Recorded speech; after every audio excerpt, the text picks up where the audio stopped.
There's so many ideas out there, and people really need to understand if an idea, warrants execution.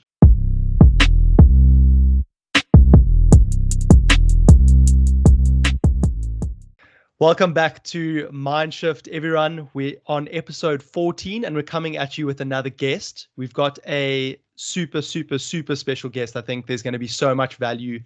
As he said before we came online, there's going to be lots of nuggets thrown into here. And I truly believe that just based on his resume. But I'm going to hand over to Jonty to say a quick word about our special guest before we dive into things. Jonty? Yeah, we are super excited to have Jarryd Strydom with us tonight. Jarryd, thank you so much for coming on. He's such an epic person. He's got 3 businesses on the move currently. I'm not going to dive into that yet, but Jarryd, why don't you just introduce us yourself to the audience and tell us a little bit about your background and yourself. Yo, guys, thanks so much for having me on the podcast. I'm super excited just to unpack, my journey so far and hopefully give the audience some useful information just about business and startups in general. So, background, me, I went to Stellenbosch University. I studied a law degree. Really, fell in love with the whole concept of law and critical thinking. And obviously, as a law student, it's more than just studying law. There's a strong connection between law and business. As a lawyer, you're not only providing legal advice, you're also providing commercial advice. So I really enjoyed that nexus between the commercial sphere and the legal sphere. So, through that journey, I really just found interest in all sorts of business. And then towards the end of my LLB, I went to Holland and I specialized in big tech law and regulating of big data and stuff like that. And I thought, this is quite a niche that I'd love to go down. So I went and I did a postgraduate Master of Management in Sydney. And there we also just focused on, the core facets of a business and what makes a business tick. So it kind of gave me that commercial acumen side to my theoretical understanding. And I just met really cool people over there. We spoke to industry leaders that came, they spoke at our open events. And so just all of that, combined just kind of triggered my passion for creating businesses. So sitting here today after a very strange year, I've managed to put together some great, hopefully very promising business ideas that I think have good potential going forward, and I'm going to discuss them with you guys over the next hour or so. And we're very excited to hear about them. There are 3. So before you describe the 3, I wanted to ask you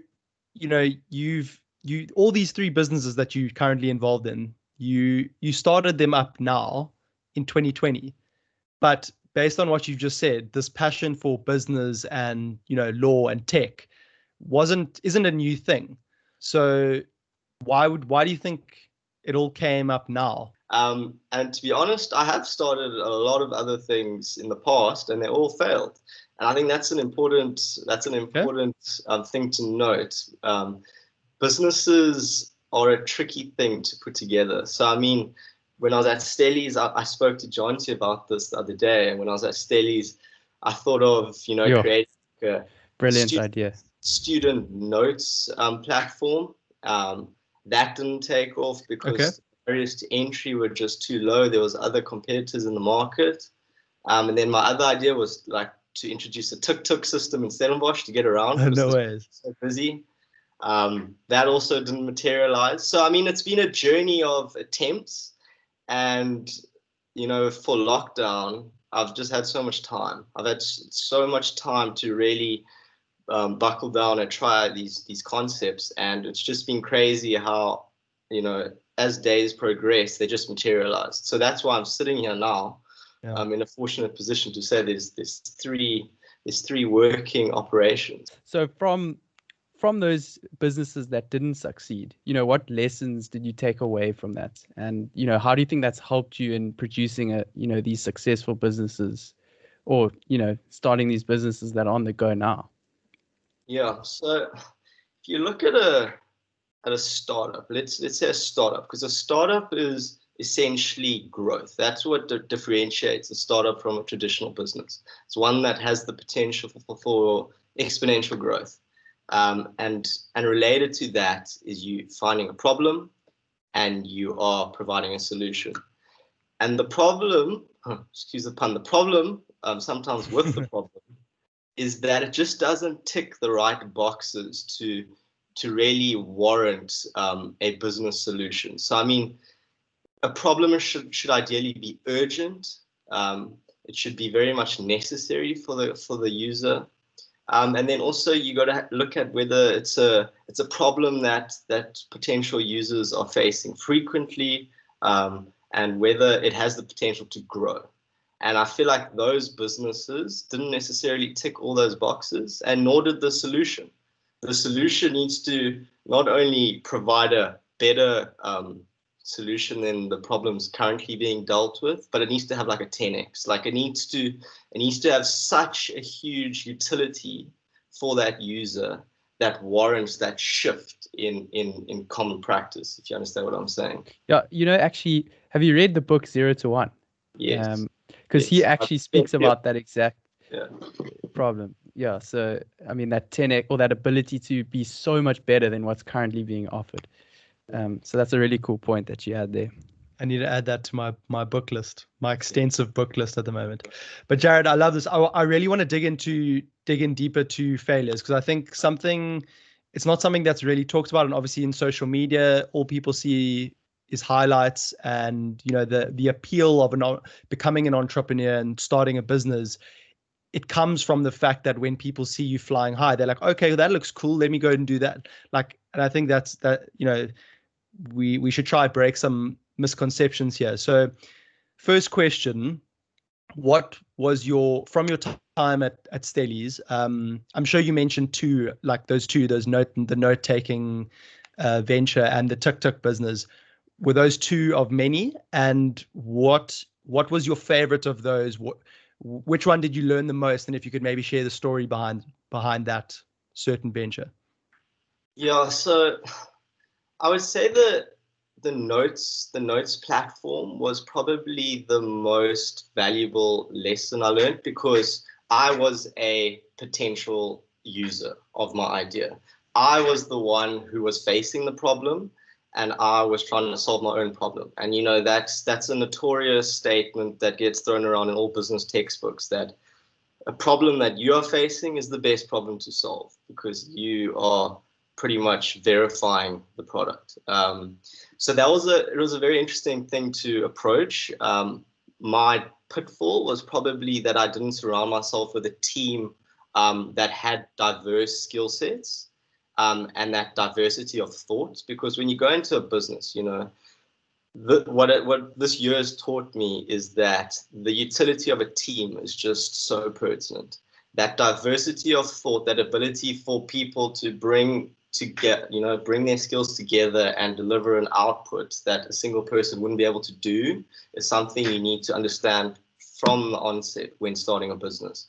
So, I mean, I went into that by myself, and I didn't understand the technology behind it, the hard work of putting together a full stack application. I didn't understand marketing. I've never actually, to be honest, I've never seen the real potential in marketing. I've always, thought, I'm not going to spend money on marketing. If the product's good enough, it'll do well. That just doesn't work. Your product can be the best thing out there. No one knows about it. It's worth nothing. Yeah. So what I'm trying to say is, you can have a great idea. You personally can have a lot of skills to bring to the table. But if you do not check all the blocks by having a good team around you, it just won't come to fruition. And just digging a bit deeper into that, what was your mindset in that moment? Do you think, and I'm trying to get at, like, what would be the reason someone wouldn't go after a team, and why do they need to sort of step back and play a bit of a humility card to themselves and say, maybe I can't do this? Was it because you were like, I can do this myself? and Yeah, you actually pretty weren't much. equipped to?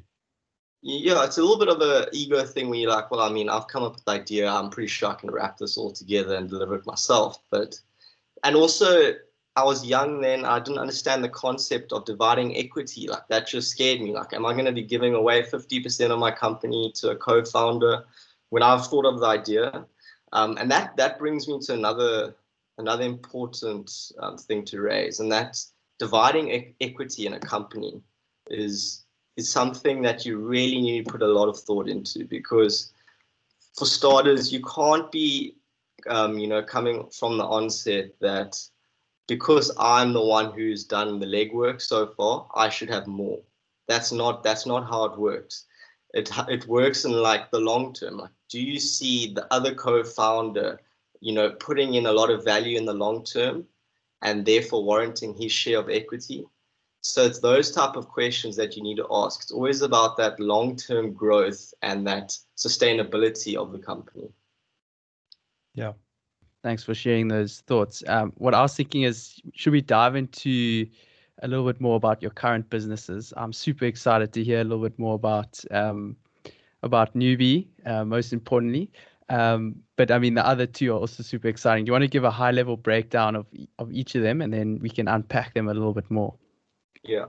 So NUBEE's been my main focus this year.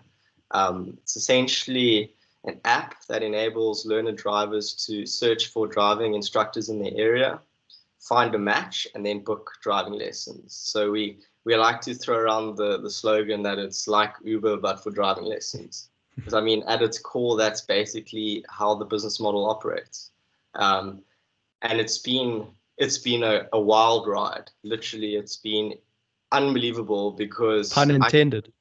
Yeah. yeah. I mean, I can remember I've got pictures of like my initial drawings of how I wanted each screen of the app to look. And looking at those pictures now and how it actually looks, like the difference is insane. And it's only been like 12 months.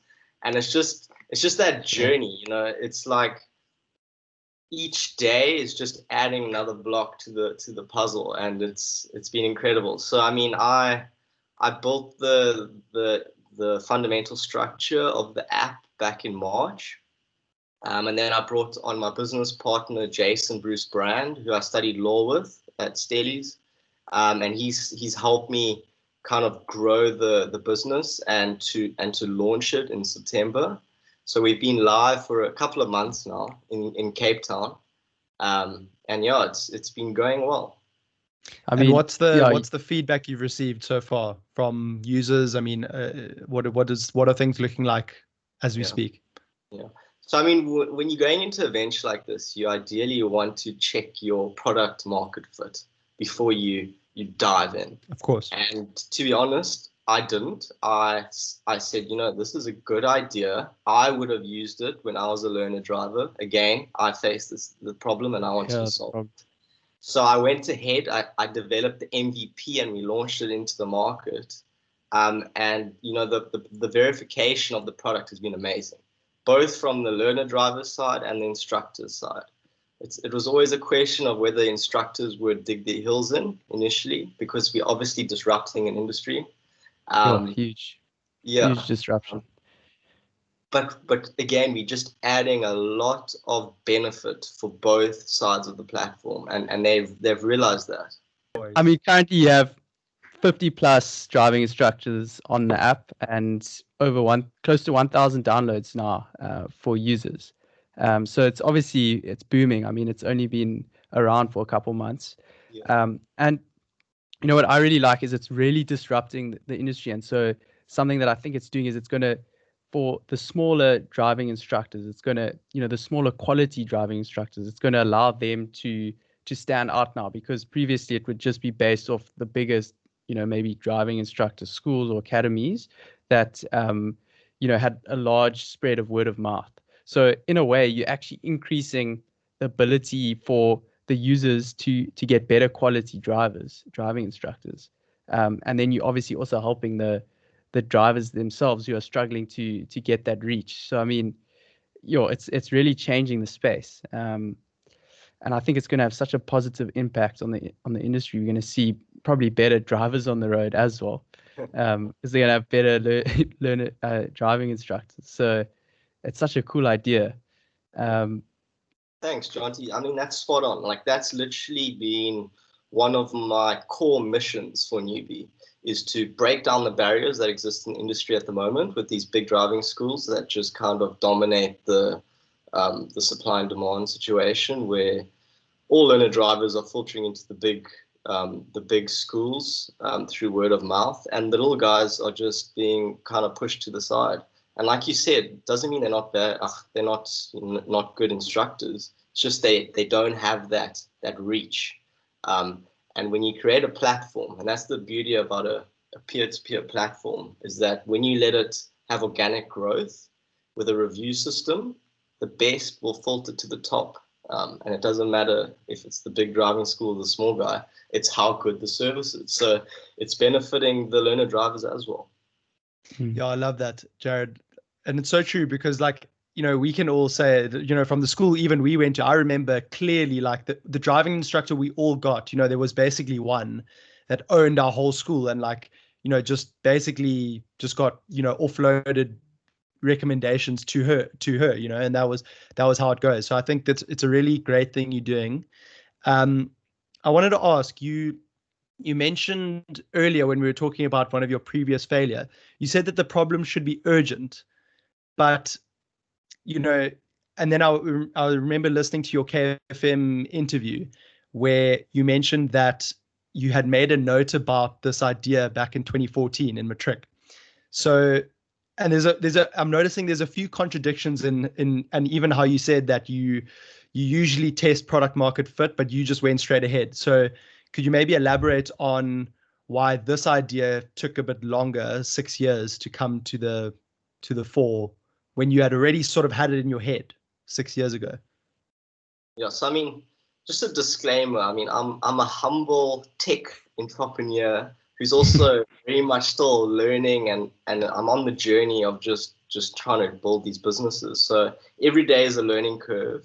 But I can reflect on what I've learned so far. And I mean, if you asked me last year, where do I start in making an application that's pretty much like Uber, that connects learner drivers and instructors, I would tell you, take a hike. Like I don't even know a line of code. So that was the thing. Back then, it was just intimidating. I was intimidated by the thought of having to start a business where you're now bringing in different stakeholders. You're bringing in legal implications. You're bringing in financial implications. So it was daunting. So, I mean, obviously the idea was there. And that's the thing. A lot of people have ideas. Ideas are flowing strong. It's the implementation stage that kind of trips people. And execution. Yeah. I mean, so what gave you the edge, do you think, to actually implement it? Or what do you think gave you that little push to actually start it? Because my first thought is, starting, like, creating an app. How are you going to actually start that app? So, I mean, I know you said you taught yourself how to code a little bit. I would say it was the master's degree that just kind of like gave me that confidence. I mean, it taught me a lot of skills that I was like, okay, maybe I should put all these different modules into a practical use case. That's pretty much what I said to myself. Like, it's time now to actually see how the marketing works in the real world, to see how the financial management works in the real world. So that kind of gave me a little push to get this thing going. But thinking back now, the real trigger event, and I actually haven't told anyone this, so it's a little exclusive for the podcast. I love Straight this. for the body, bro. What we did at the University of Sydney is we would have alumni come and chat to us. And there was this one guy, I've forgotten his name, but he's the founder of MadPaw.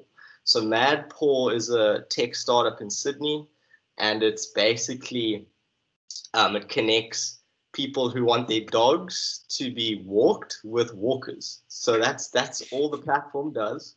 And he came up with the idea straight after doing the same degree as me.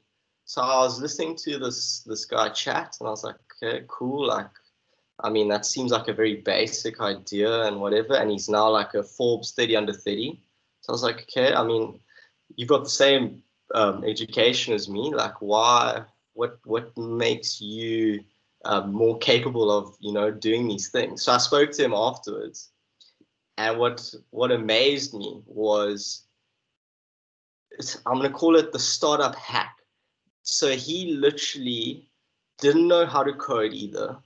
And in the beginning, the website was trash, in my opinion. It didn't even have online payments. He said he had 3 guys working with him. They had 3 telephones in front of them, and they were connecting people via telephone. It was a complete manual system on the back end. So I was like, okay. And then how did you take this to the next stage? And he's like, well, we hit the mark. We hit that market fit. We realized there was something here. We outsourced our software engineering to the Philippines.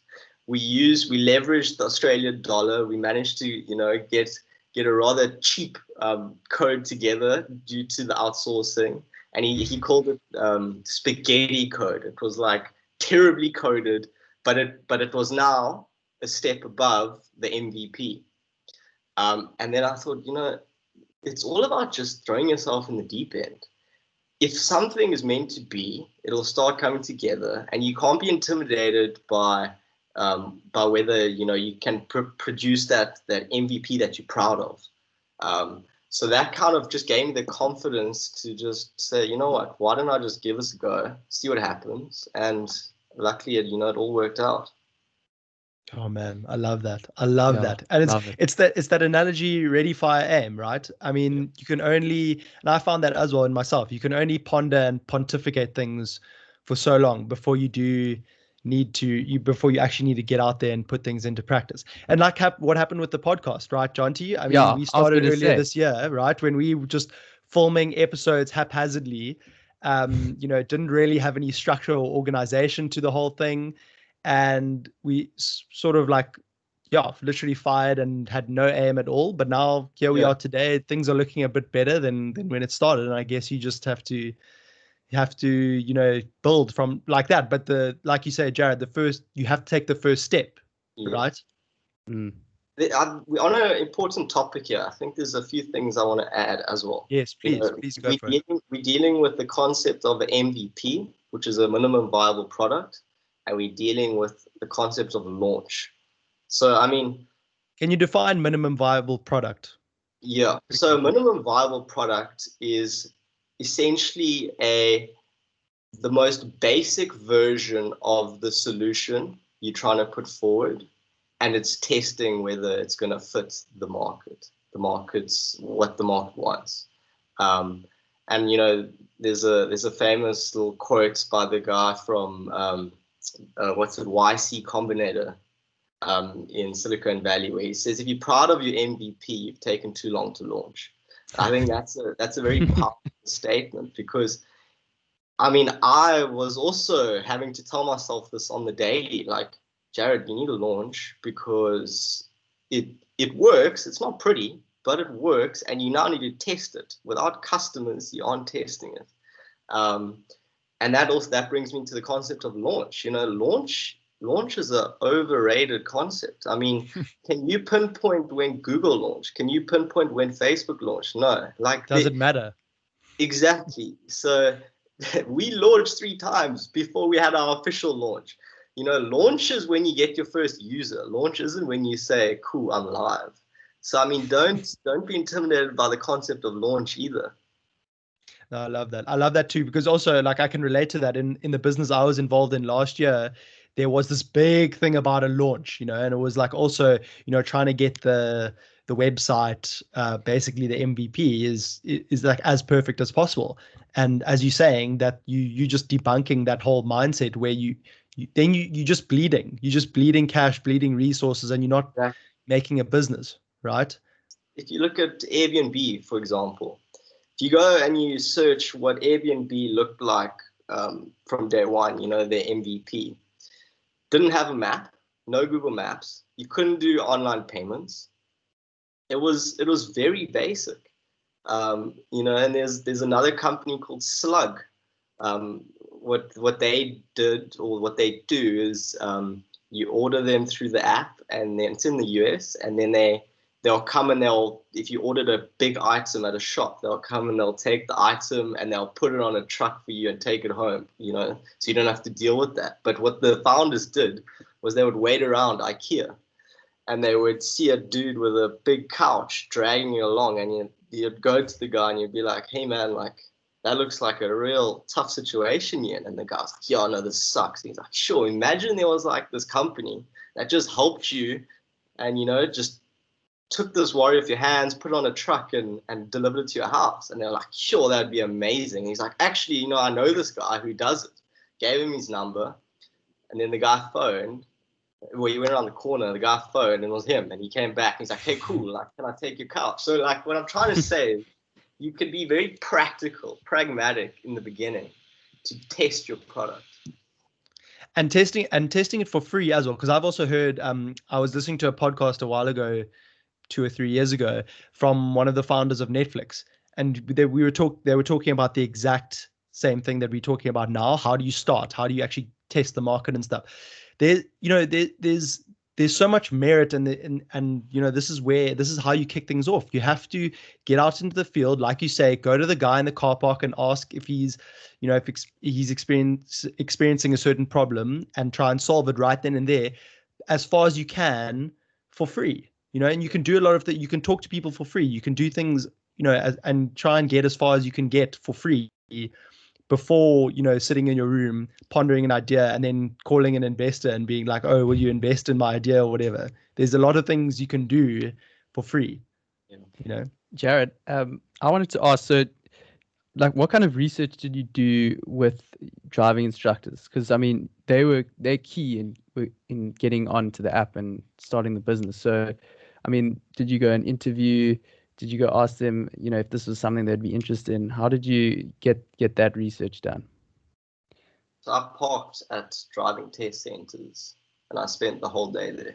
And I spoke to every driving instructor that entered the yard. Some were hostile, some were very friendly. But the point was, I was just trying to understand, their industry. And what I've learned is that they're actually a very tight-knit community.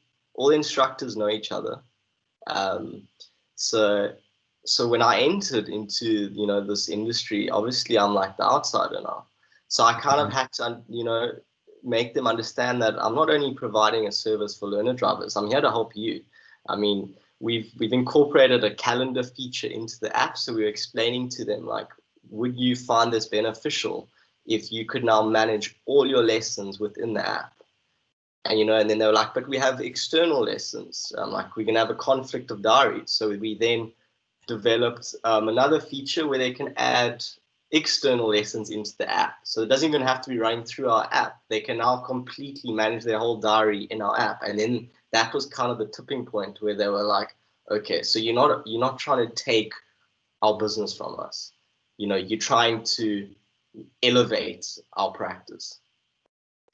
That's amazing. And I guess, like, it's a tough one because they are a key stakeholder in your, in your business, where, like, they make or break it, right? Without them, your whole thing falls on its face if you don't have their approval.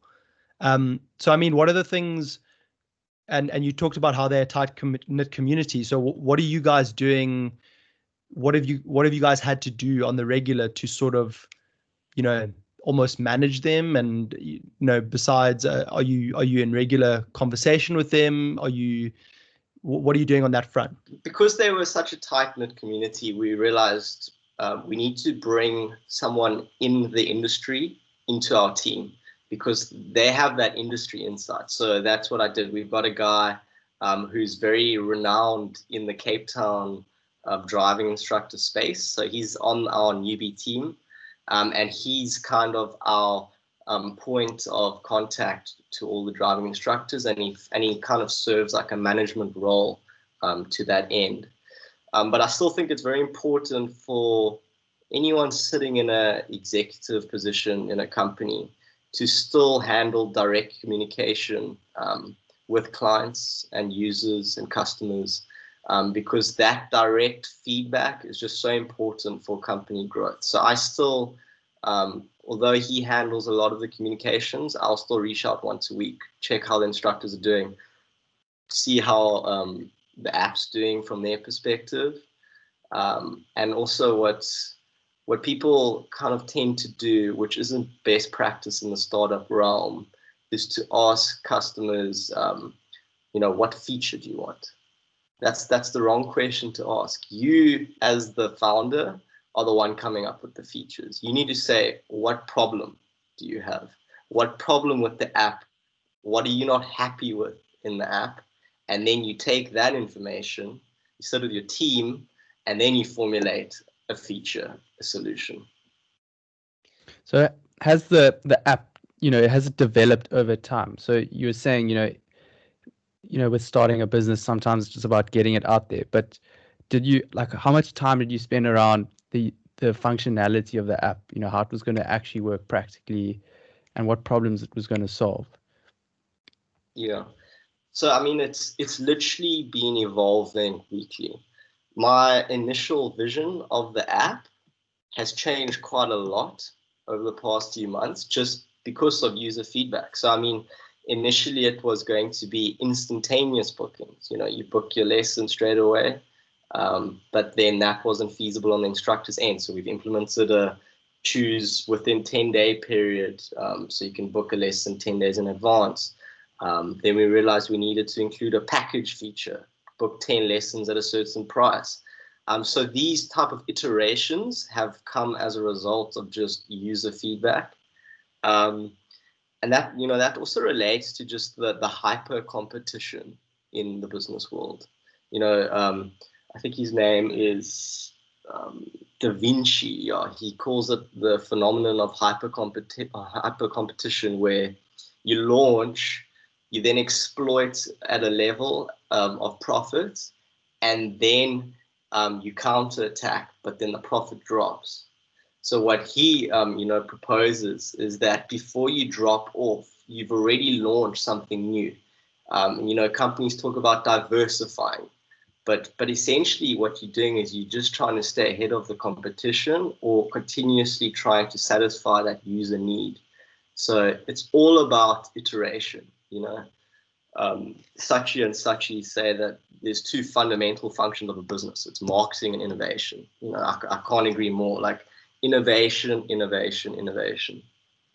So with that, Jarryd, that's a really interesting point. And to me, that the framework you just put out, when you start diversifying and the profits drop, that sounded to me as though you need to come out with a new product or new business division. But are you talking more about the fact that, like, internally you diversifying and changing your approach and improving in that way? Yes. Not more than releasing a new product or something like that. I see those two concepts go hand in hand. When I feel like you can never sit still in technology. You can't ever just sit still and expect that your product will remain at a certain demand without continuously improving, because if you're not doing that, you're not putting up your barriers to entry. And that's kind of like the motto I've been trying to drill down within our Nubee team. And I kind of ask this question every day to our team. I'm like, have we done something today to ensure that we are, solidifying ourselves in the industry and becoming the incumbent? And if not, how can we? And that just points directly at the whole concept of innovation and improvement. That's amazing. And not getting complacent either, which is super cool. And I think this also leads on to my next question then. So what's your vision for Nubee, in the short term, but also in the long term? And what do you think have you got in mind for improving it and bolstering its position in the market? Yeah. So, I mean, first port of call is just a rapid expansion. So January, we're going to Johannesburg. February, we're going Durban. And then, by mid next year, we nationwide in SA. And SA is the test bed. We really just want to wax everything in South Africa, and then we're going to go international. So we're going to go to Europe. And we just want to become a household name. That's probably my like pivotal goal at the moment is becoming a household name in enabling people to drive a vehicle. How do you intend to sort of get to that household name status in your mind? Do you think that if you guys just continually innovate, make sure that your platform is exceptional consistently iterate your product, or is that going to come from sort of marketing? So it's this question of do you focus on sales and marketing, or do you focus on product, or is it both? It's both. So we've bootstrapped until now, but we're now entering that point where you need capital to drive both that marketing leg as well as that R&D leg. I'm a big advocate of bootstrapping. I think if you guys have an idea, if anyone has an idea, don't throw aside a bootstrap approach in the beginning. You can get a lot done bootstrapping. But now we reach that stage where we're looking for funding, and we will, drive hard on the marketing as well. Just a minute on, I find this truly fascinating with the bootstrapping versus finding funding argument. First of all, what would be your biggest practical tip for people who bootstrap a product?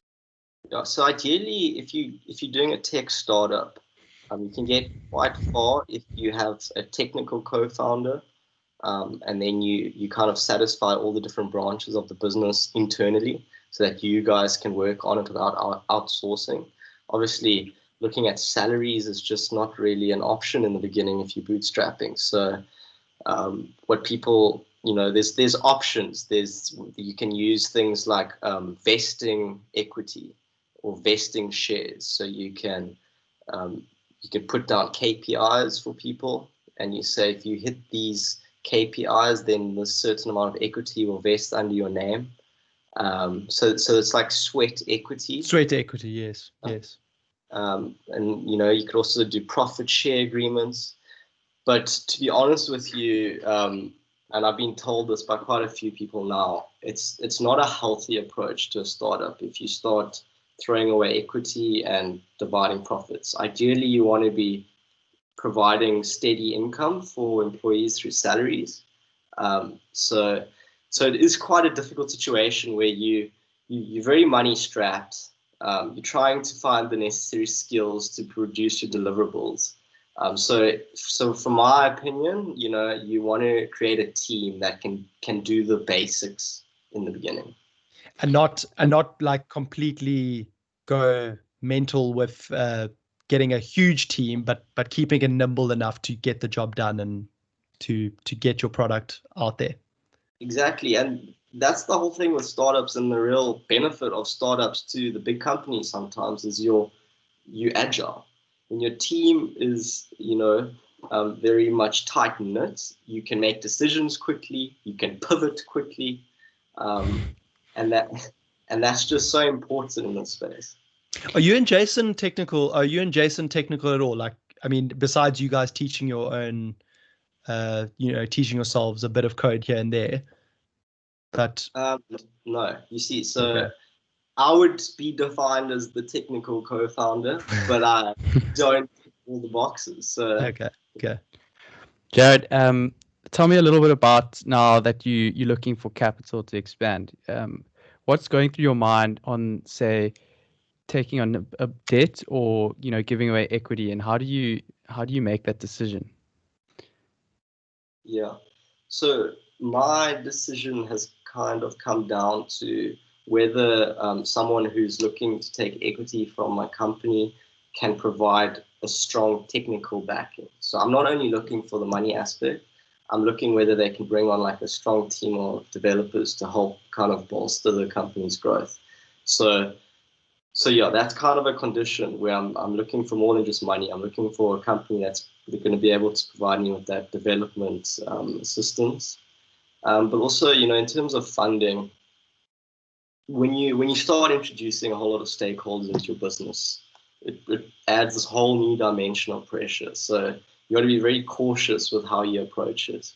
I'm a novice coming into this funding realm. So I've been looking for advice from people in the game, because it's a big decision to make. And so speaking of that advice, what's the best piece of advice you've received so far regarding having a funding conversation with investors? And have you had any conversations with investors to date? And what can you take away from those conversations so far? Yeah, so I've had a few discussions with different VCs.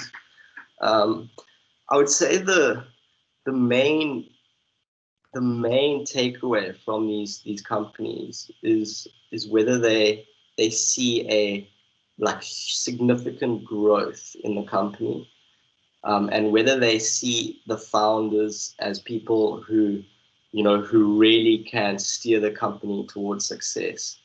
So when you're going into these funding rounds, you want to really make sure that you're proving to them that you're bringing a solution and a problem that's favorable to an investor, and that's dealing with things like, is the market growing at in excess of 20%?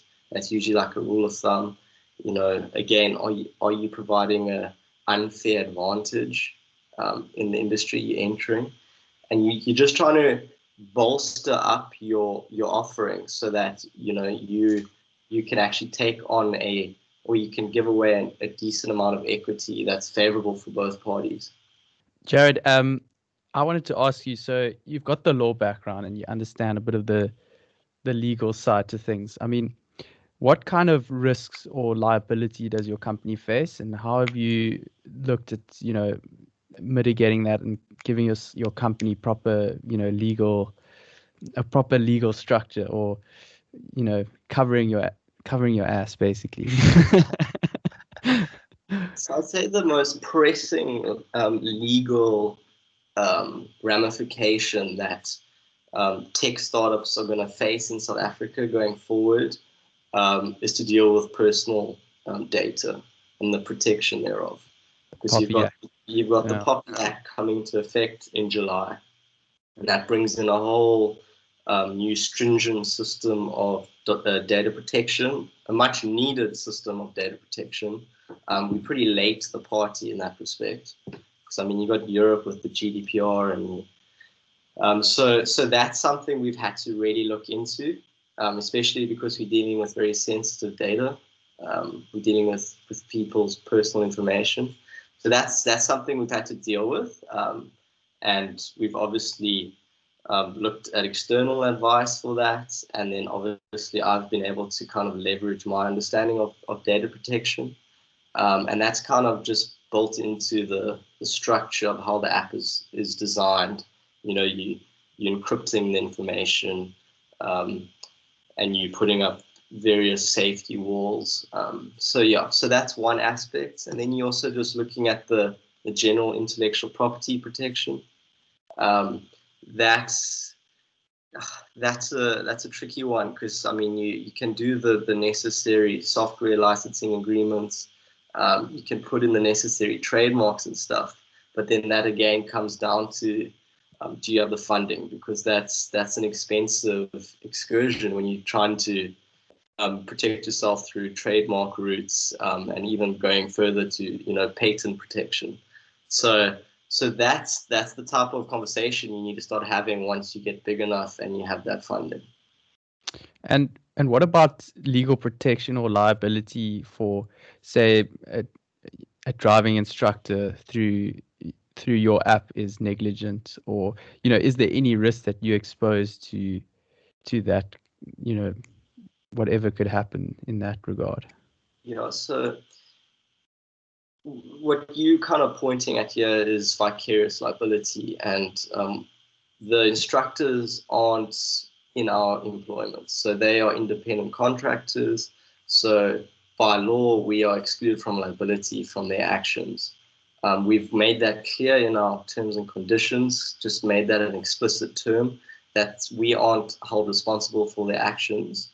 However, we do put in very stringent vetting processes We also monitor them. So if there is any transgressions against our policy, we have a way of either giving them warnings or actually prohibiting them from being on the application. Because I mean, that's been like a very much a strong mission statement of NUBEE, is that we're trying to create a platform where there's safe, high quality and reliable driving instructors. And as a platform, a centralized platform, we have the tools and the power to manage that. So was that something you got external advice from, or did you know, this is something that we should put in to the terms and conditions, and you understood that whole, what's it called, visceral liability? Vicarious, yeah. So no, that's just, sorry, yeah. vicarious. It's a big lawyer word, eh? Big words, eh? That us business gents don't understand too well. No, I didn't. No, I didn't. Not for that. For the data protection, I'm going to be looking externally for advice, because that's quite a complex process to deal with. But the fundamental legal structure of the business, I've dealt with. I mean, that's kind of what I've been trained to do. So it'd be a crime if I didn't. Yeah. What's Jarryd? Speaking of your law background, what other sort of soft skills do you think helped you to start these different businesses? And not a non-technical law skill. How do you think that the law background for other people maybe studying law to maybe focus on? I'd say problem solving. I mean, laws basically comes down to problem solving, and that's kind of the soft skills that you learn as a law student. So when you start pointing those skills at business issues, it naturally follows that you can start coming up with pretty lucrative ideas if you really want to. And I guess reading between the lines, right? Because obviously you guys do a lot of reading. Yeah, exactly. Yeah. No, I mean, the skills that you learn as a law student are very translatable to the business world. I mean, I said that earlier. And I like telling this kind of the story, but if you think about the concept of a company, it's fascinating, dude. It's a social construct that's underpinned by the laws of a jurisdiction that we as society have agreed on. And we basically say that when this group of people or this single person decides to create this organization or this entity, we're going to give it this stamp and call it a juristic person and give it limited liability and let it go into the commercial world and start, providing some form of utility to society. And like, that's just, to me, the coolest concept, because take the Nike tick, for example. If we didn't have that social construct, like there's no value underneath that Nike tick. But as soon as you start creating this legal entity known as a juristic person, magic happens, and it's awesome. And I guess what that tick means for people's mind, and I guess that'll be something for you guys to focus on as NUBEE in the next, decade. How are people gonna see you? How, when people think of the driving lesson industry, what are they gonna think? And who's gonna come to mind first? It's gonna be you guys. Yeah. So it goes beyond. I hope the autonomous cars don't come too soon, though. That'll be great. I mean, that'll be another place you can expand into. People won't need to learn how to drive then. Well, that's what I'm saying. And I wanted to ask, what's your relationship like with Jason, your co-founder? I know you guys are involved in other businesses as well together. And obviously, I assume you guys were friends before you became business partners. How have you sort of dealt with that sort of transition in the relationship? Yeah. So Jason and I have been good mates from uni. He went to Uplands in Mpumalanga. So we met at Stellies, and we've been good mates since. He was also involved with the Notes venture. Like he was there from day one, Bruce. So we've been we've been going at it since then. But Jason, yeah, so I think it's a good segue here to kind of move on to the other business, AMS, because Jason was the one who brought me into AMS, and that was also this year.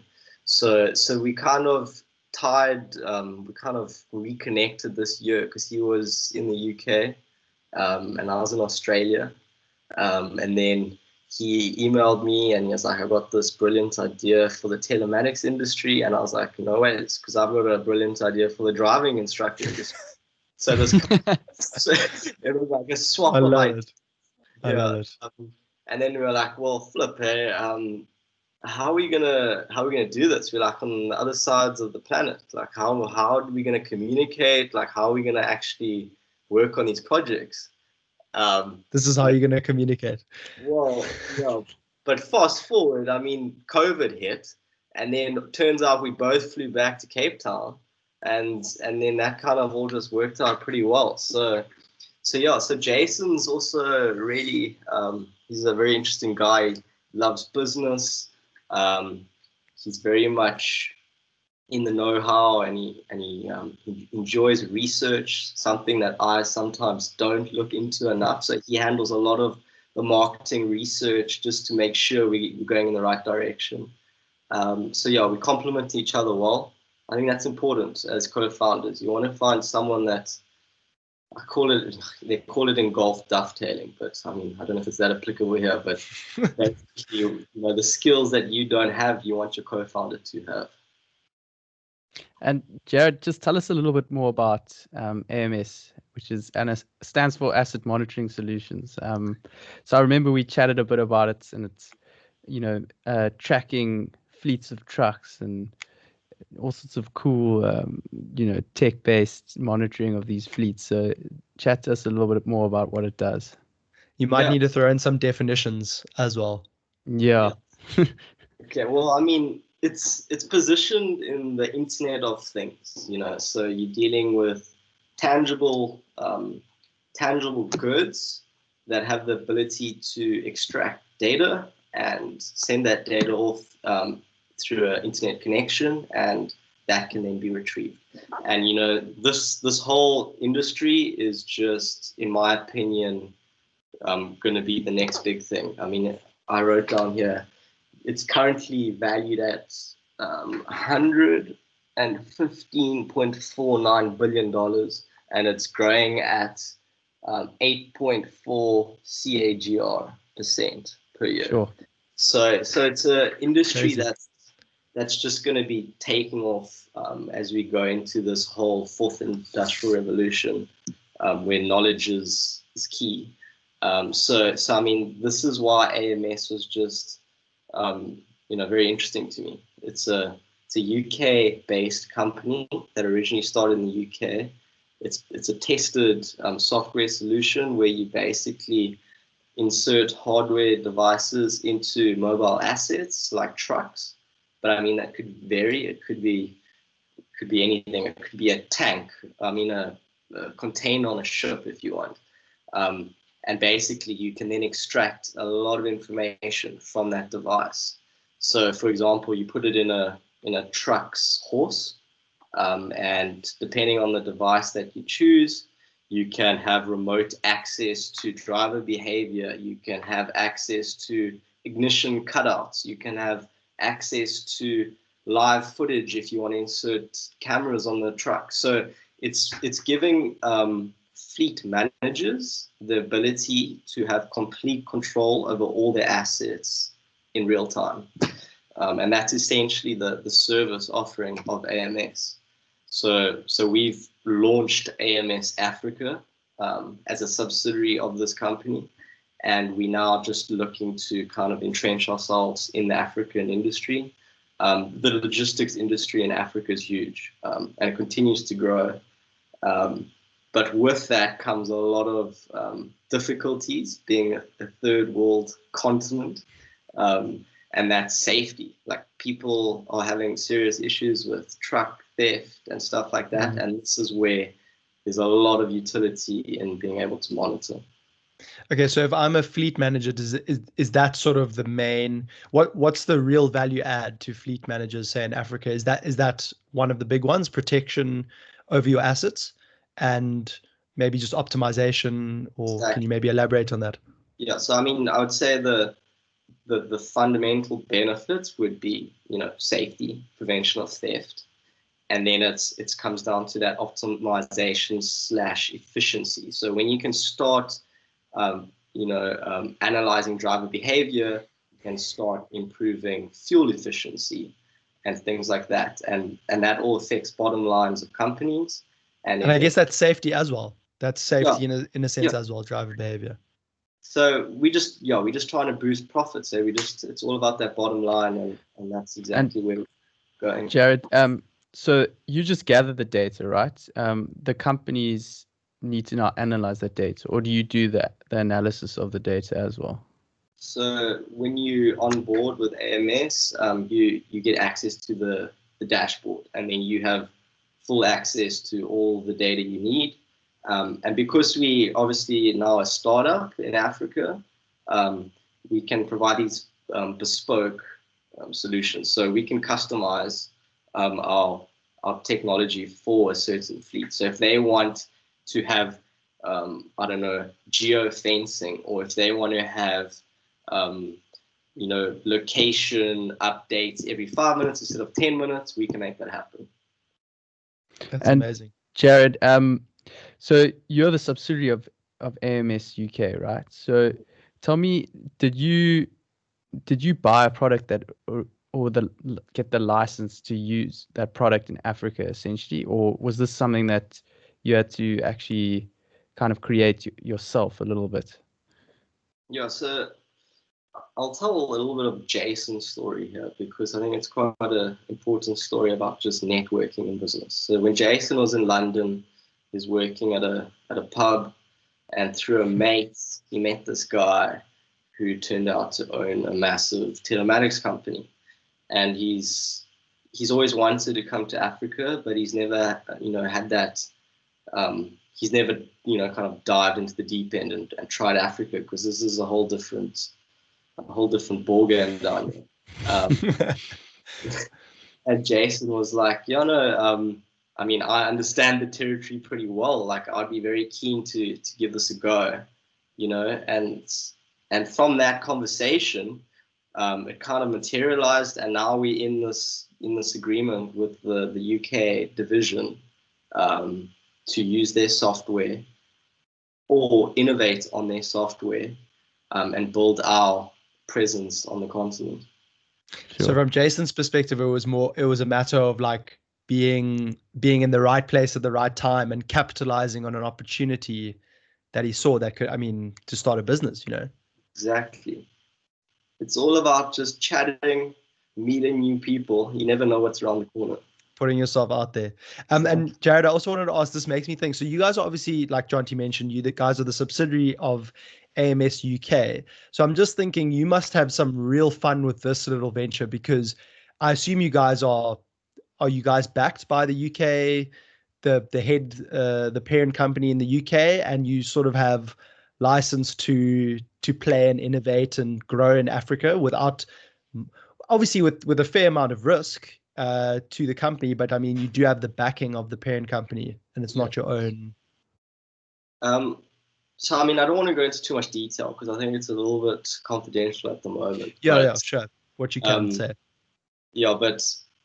So we definitely have an exciting road map ahead in terms of growth, because like you said, we're piggybacking off a very well-established business. That's great. Sure, that's exciting.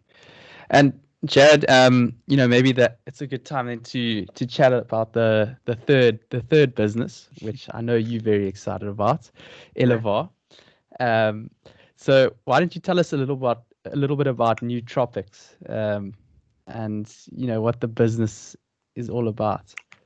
Yeah. What does that word mean, first of all? Nootropics. Yeah. So a good starting point is, have you watched the movie Limitless? Oh, okay. Yeah, I know exactly what you mean.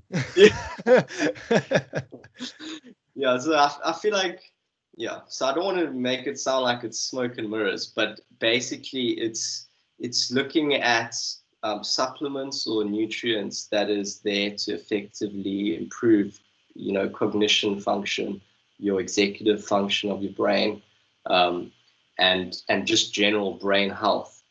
And just as a background to this, and what really fascinates me about this industry, which again is a massively booming industry, especially in the US, like the growth rates of this industry is amazing. And it points to a reason, and that's the world is so competitive these days, so competitive, and everyone's looking for an edge in their work, an edge in their sport, an edge in anything. And when you can say to someone that through natural ingredients, which our ancestors used, because there's a lot of documentation that the Egyptians and the Indians all used to use stuff that falls into this nootropics realm. It's quite exciting. Like, it excites me for one, because I've been trying our products. We work really long in trying to create these perfect synergies between different compounds, and it's made my mind clearer. It's allowed my stringing of sentences to be better, and it's just a very exciting space that I think you're going to see a lot of traction over the next few years. And that stringing of sentences together very well has definitely been demonstrated during this podcast. I can definitely tell you. And it's super interesting because I mean, this venture then is like completely different to your other two that you're involved in right now. How did you stumble into this? Are you also co-founding this with Jason? What is happening? How did you get into this? Yeah, so Jason's the co-founder. We came up with the idea purely through a market research analysis. I read an article, and Jason also read an article about nootropics. I think Jason actually tried nootropics when he was in the US, and I was like, yo, this is cool. Looked into it more, looked at all the different the market factors, what's the growth rate, what's the potential size of the market, what are working class, middle class people looking for, and all these things were just pushing in this direction of flip. There could be something here, and especially because I was like, I would like to buy this product, and there's not much in South Africa. The market is still very much in a latent phase. So it was kind of that pushed us towards this venture. And then also we were just kind of on a roll, like with NUBEE and stuff. We're like, man, why can't we just add another thing to the mix? There's this quote by Mario Andretti where it's like, if everything seems under control, you're not going fast enough. And I feel like that's kind of like described like my approach to this year. And Jarryd, do you not, I mean, so obviously just from my side, I look here, I'm like 3 businesses, 3 startups on the go. Like, one startup is a lot to deal with. Do you not, I mean, at some point, do you think, is this, manageable? 3 businesses on the go. And, how do you think you're going to deal with that as these businesses grow and get larger? Yeah, so with Elevar, we've brought on a really exciting guy to help us kind of pull the company forward. His name's James Fremantle. He's quite a he's got quite a presence in the fitness industry, and he's got a marketing background. So to your question, it's basically about ensuring you got a team around you that you can rely on. And then also it comes down to time management. And if I could pick at Elon's brain, I'd love to. But the ability to break up your day and provide your utmost attention to each business in sections, I think is very important. I've kind of approached this in a segmented way where I'm like, I will deal with one company at one time and move on to the next and move on to the next, because as soon as you start jumbling things, you're not giving it your full attention. So it's definitely a time management juggle, but it's also about surrounding yourself with support. And Jarryd, speaking of time management, it's a perfect segue because I did want to get into this, knowing that you have 3 businesses on the go. To everyone in the audience, here's your use case for why, you know what I mean, for why you are able to go and start that businesses and start 4 other businesses at the same time. So talking about time management, how do you do it? What's the framework you use? How do you split up your day? I know Elon Musk, speaking of him, he does 2 days at Tesla, 3 days at SpaceX, and whatever else. So how do you sort of think about that? So I think I've read the 5 a.m. Club about 5 times. Sure. It's literally like I just love that book so much. And, also on my book list. Yeah. So Yeah, mine too. So I'm a strong believer in the 20-20-20 formula. So I genuinely think that if you can, kind of get in the right mindset in the morning, the rest of the day is just so much more productive. And waking up that much earlier, in my opinion, it just allows for a very productive window before the world just gets going. So that's how I kind of squeeze in my first sesh, if you want to call it that. So the 20-20 formula, 20-20-20 formula, if the audience doesn't know, it's just basically the first portion is you doing exercise, you're getting your blood flowing, you're getting your cortisol up, you're waking yourself up. Is this 20 minutes? Sorry, or is it 20? Yes. Okay. So Okay. 5 a.m. to 6 a.m. Okay. And then in the middle section is you kind of reflecting on yourself and personal growth. And then the next stage is learning. So you would listen to a podcast, read a book.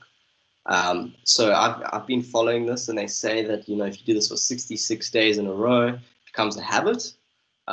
So I can say that that is true. Like if you continuously do this, eventually you're going to be doing it without an alarm. So that's my one tip for time management: get up early because your day is longer, and make sure your mind is in the right state. How many days have you been doing the 20-20-20 formula? Since like Whereabouts? There and 2019, thereabouts. over a year. Yeah. Over a year now. Okay. Yeah. Okay. And So- you No obviously wonder then you got feeling 3 a bit- businesses, bro. Yeah. Jarryd, so do you then, how much sleep do you get? Do you go to bed quite early then if you're up at 5? Yeah, no, I think if you get around 7 to 8 hours, for me, that's perfect. That's what I kind of aim for. Great. Okay, so you're in bed like 10, 9, Yeah. 10. Yeah. Okay. And then during the day, when you are actually, doing your daily routine and businesses, and you jumping between business to business, how are you structuring your day? Actually, are you doing like splitting into 3, NUBEE, AMS, Elevar, or how are you structuring your day? Yeah, no, so I'd separate them into 3 things, but also, sure, I can't recommend enough just using all these awesome like project management tools out there.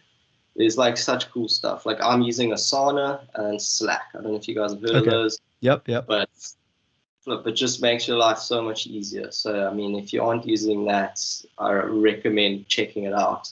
Because it all comes down to communication. When you're dealing with a team, you want to have that like transparency and timeless communication. And that's kind of what Slack allows for. So Asana is the one, is it more like project management where you creating tasks and you can delegate it to team members, right? Yeah. Okay. And you can integrate them now. So you can integrate Asana into Slack. So it's Okay. Yeah. And Jarryd, have you had, in this year, obviously it's been COVID, it's been a time of uncertainty. Generally, I mean, starting 3 businesses, trying to get everything off the ground can be stressful in itself.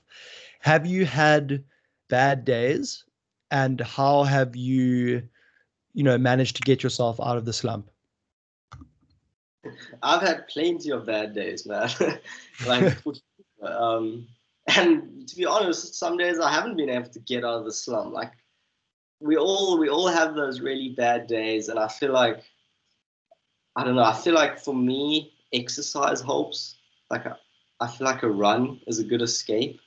But it's honestly, like, it's definitely not sunshine and rainbows. It's tough. Like getting businesses going is really tough, and if you don't enjoy that, it's not sustainable. Amazing. And Jarryd, on this topic of bad days, what challenges have you faced with your businesses? Like maybe an example, and how have you dealt with that? If you can give us an example, advice on facing certain problems that you go through in a startup. Yeah. So in the 5am book, there he has this phrase where he says, all change is hard at first, messy in the middle, and like beautiful at the end. And then like there's a lot of plays on the sentence. So like that there's a venture capitalist in Joburg called Vusi. I don't know if you guys know him. So Vusi Tembakwayo. Yes, yeah. So Love him. Yeah, it's amazing. That guy. You must listen to his podcast. It's insane. I must definitely. So his spin on it is, it's always clear in the beginning, messy in the middle, and obvious at the end. And I quite like that one. But my little spin on it is kind of like a combination of the two. Like it's clear in the beginning, but it's still very hard to get a business going. In the middle, it's messy. And then at the end, it is beautiful, but you got to sustain yourself and you got to keep innovating to keep that state. So people don't like progress. So I've had a lot of people in the driving instructor community like trying to really trample us on the daily, to be honest. And we are all human beings, Bruce. So what I do is I phone the guy and I just speak to him like a normal bloke. I'm just like, hey man, like I understand your frustration, but like defaming the company is like not good for us. What's the issue? So what I'm basically saying is I communicate, I be transparent. I feel like if you're transparent in your business undertakings, there's a lot less that can go wrong because all your cards are on the table. Also, what can be an issue in the app world is bad reviews. I've had a couple of bad reviews, and it was because of a bug in the early days. I picked up the phone. I phoned over 30 people that were complaining. I explained to them what the issue was, and as soon as I explained to them the issue, just like a normal conversation, the whole tone just changed, and they're like, "Oh, like no worries, like I'm so sorry, like I understand. This is the business world. Like we'll remove the review." So we're all just like normal people, essentially. And if you just communicate, I feel like a lot of things can be resolved. So it's nipping things in the bud as early as possible. I also wanted to say, so business, in the real world, you're dealing with people. It's so cool that you brought this up because often in business, you'll hear a lot of the times it's dealing with people, and people can be difficult, right? So, you've said, being transparent and communication, what kind of other people skills do you think are important in the business world? Yeah, I feel like the ability to put yourself in other people's shoes is really important.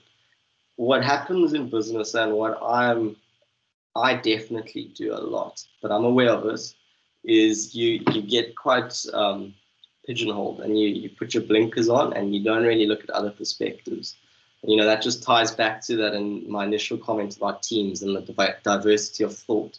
You need to be able to, I know this word gets used too much in the startup community, but you need to pivot your thoughts as well. You need to be able to think from different angles. And I think that's an important people skill because then you can understand other perspectives better. Okay. So Jarryd, what I really wanted to ask you to close is, how does an aspiring entrepreneur know that they have an idea worth pursuing? and then how do they actually make that happen? Yeah, so there's so many ideas out there, and people really need to understand if an idea, warrants execution. And I think what's important to understand is when you're coming up with a solution for a problem you've identified, you need to ask yourself whether is it a solution in search of a problem? In other words, have you now said, I want to do X, and I'm trying to find a problem to fit that solution?